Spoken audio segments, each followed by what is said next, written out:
Hey everybody, this is Volleyball again coming across to you on St. Patrick's weekend. So I've got several things to report here, so let's just get right to it. First, the sand volleyball team did great out in Hawaii. They played they played 5 games and they won 3-2, 5-0, 5-0, 5-0, 5-0. So they did excellent. Very proud of the sand volleyball team, and they're going to finish out the season in California starting on the 19th of this month through the 22nd of this month, and then that ends the season. So congrats to the volleyball team. I hope they finish out strong. I bet they will. And it was fun to watch some of their games on YouTube. So next up is the Love Omaha team versus Madison on last Thursday on the 13th, and they lost 1-3. So they're kind of on a skid. I mean, they've lost their last 7 out of 8 games or something like that. For this game, Maddie Kubik was the star again with 15 kills, and she had a total of 5 errors. So she had total points minus the errors of 11 points for number 1 on the team. And she also had 4 digs, and she reception and system 36.4% of the time. So congrats to Maddie Kubik. She's done very well. Kimberly Dworick is in the game at another pin. She had 14 kills. She hit a 391, and she had a total of 5 errors. So she contributed 9 points to the team. She also had 1 dig. Vicky Servad is another pin. She had 13 kills. She had a 429, and she had a total of 8 errors. So she contributed 6 points to the team. She had 4 digs and 18.2% in system reception. Emily Fader, our middle, she had 3 kills, and she also had 4 errors. So she hit a negative 0.63. She had 7 total points then, 5 total errors, so she contributed 2 points. She also had 3 digs. Jordan Larson, our big time pin, she had 17 kills. She had 17 attacks and 3 kills. She had 2 errors, so she hit a 0.59. She had 8 total points minus 4 total errors, so she had 1 point contributed to the team. She had 3 digs, and her reception percentage was 62.5%, which is excellent.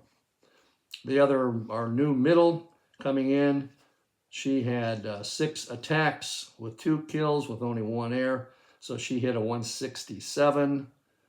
She had 1 service ace, but 3 service errors. She had 1 block, and she contributed 4 points, but she had 4 errors, so her total contribution net points was 0, and she had 1 dig. So as a team, they hit a 394. They had 13 attack errors, and they got blocked 8 times. So they hit a 228 as a team. They had 7 aces, but 10 errors. They only had 3 blocks for the entire match, and they had 16 digs.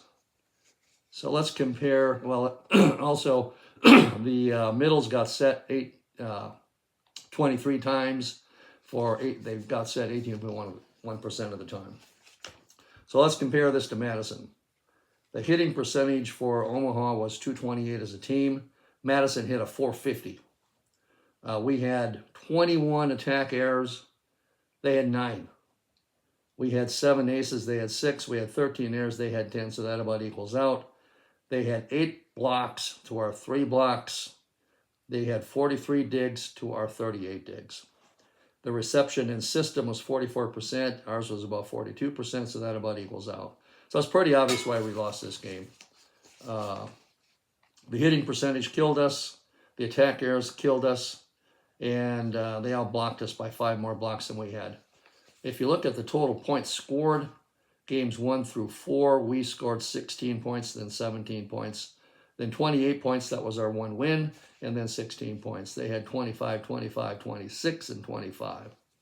So we scored a total of 77 points over 4 games, they scored a total of 101 points over 4 games. So I don't know what's going on here. If you look at the lineup, the coach only just played the original 6 players. They didn't put anyone else in the game other than those 6. So I don't know if we got a lot of people that are hurt or what's going on. But this seems just a little out of character for the amount of good players that we have on this team. Their next game is a home game versus Austin, which is on March 21st. So we'll be interested to see what happens in that game. But she might think about getting some other players into the game if the ones that are out there aren't getting the job done. So that's enough for the Omaha Love team.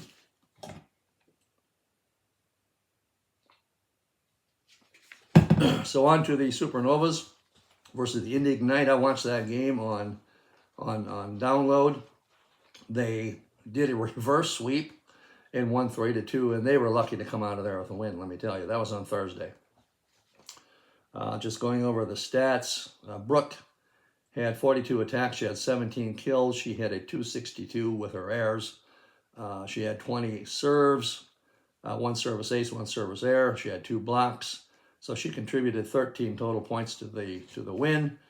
She also had 9 digs and 61% on first touch efficiency.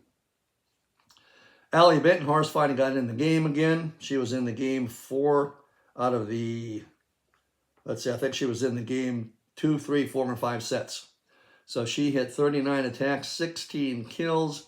She hit a 282. She had 12 serves, 1 service error. She had 16 total points minus her errors. She had 10 total points to the team, and she had 8 digs. That was probably her best game of the season. I was glad to see Allie get back into the game again. Kayla Caffey, our middle, had 15 attacks with 8 kills. She hit a 400. She had 13 total points minus her error. She had 9 total points to the win. She had 9 digs. Kelsey Payne, one of our pins, she had 19 attacks with 8 kills. She hit a 421. She had total points of 8 contributed to the win, and she had 5 digs. Caitlin Horn, one of our middles, our other middle, had 13 attacks with 3 kills. She hit a 385, and she had a total of 7 points contributed to the win when you subtract her errors. Emily Londot, she only played in sets 1 and 2, and apparently got substituted out for Allie. She had 20 attacks, but 6 kills with 1 error, so she hit a 385. But she had 11 serves with 2 service errors, no aces. She had 4 blocks, so she contributed 7 points to the team, and she had 3 digs. Mac Pedraza, she was in the game finally. She was in for, I don't know how many times she was in, but she was in, I think, 4. She was in for 4 sets, I think.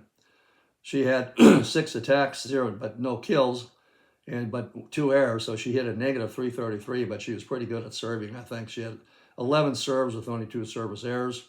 She had 1 block, and she posted minus 3 points to the team when you include her errors, but she had 4 digs. So it was good to see Mac in there, that she's a big setter and a big block for us. Camila Gomez, our libero, had 15 digs, and her first reception efficiency was 45%. She had the most amount of digs on the team. And Talia Anderson, our setter, our main number setter, she had 1 attack with no kills. She had 8 serves with no serves, errors, or aces, and she contributed 0 points to the team as far as points, but she had 4 digs. Reagan Cooper was in. She hit 9 attacks, and she had 1 kill, so she had 1 error, so she hit basically 0, and contributed 0 points to the team. She had 2 digs. Lindsay Krause was also in to serve a couple of times. She served twice, and she had 1 service error. Allison Witten was not in. Kendra Waite not in. Valerie Gomez not in. Toyosi is not in, and Phoebe Alloway was not in the game. So when you look at the breakdown of the games here, We had a total of 104 points over 5 games. They had a total of 106 points over 5 games. We hit a 262, they hit a 240, so fairly equal. We had 10 service errors and only 1 ace. So that has turned negative again, and they got to clean that up because that's going to cost us some games. They had three aces and only on 8 errors. We had 13 blocks, they had 9, so we outblocked them. But they outdug us 67 to 56. In first touch efficiency was about equal 51% to 55%. So right now, they snuck out of there with a reverse sweep, which was great to watch. Their overall record now is 11-4, and they're in first place by themselves. Reagan Cooper only played in the first set, so I think she got substituted out for Allie.